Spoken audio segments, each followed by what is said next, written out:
Good morning, everyone. So, finally, I'm starting my day in Singapore with a delicious breakfast at Surya Restaurant, right across from the Sri Veeramakaliamma temple in Little India.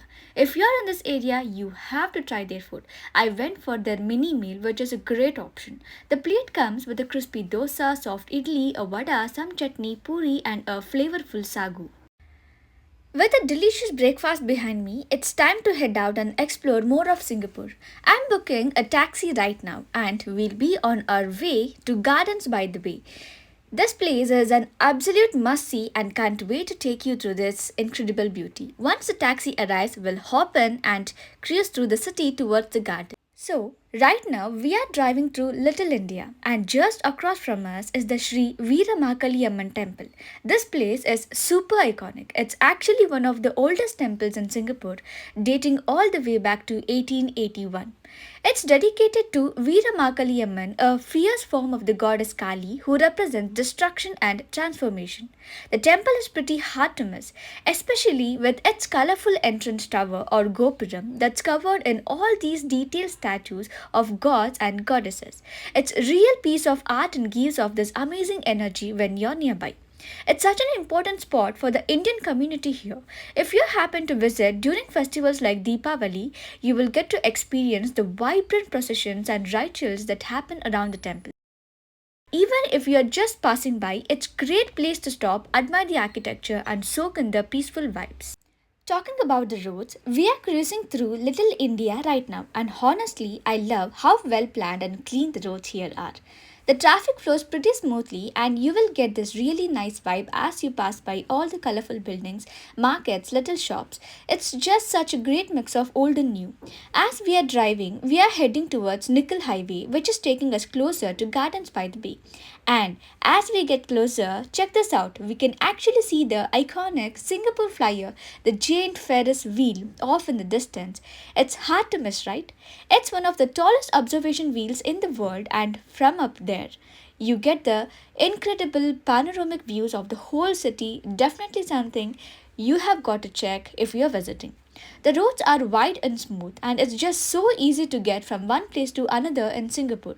As we are driving, you can also spot some of the city's stunning skyline blending in with the greenery.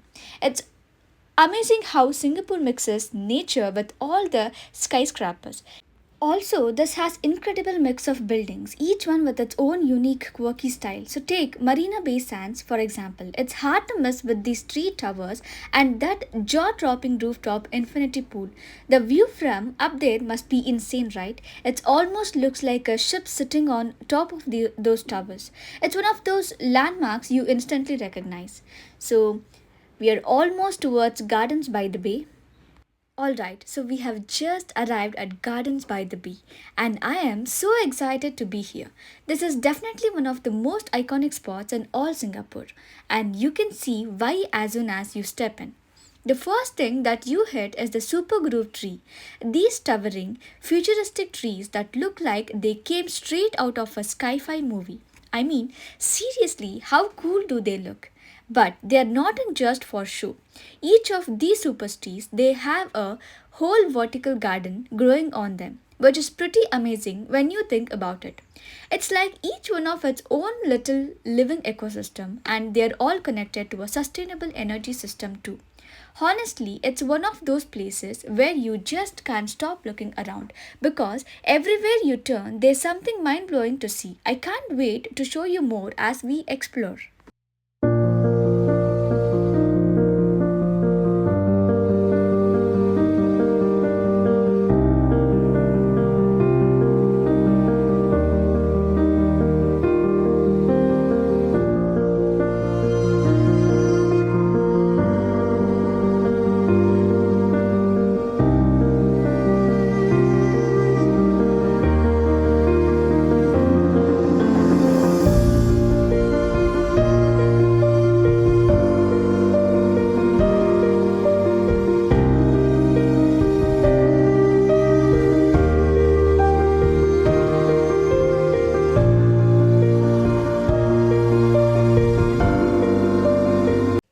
Alright, guys, now we are entering one of the most magical parts of Gardens by the Bay.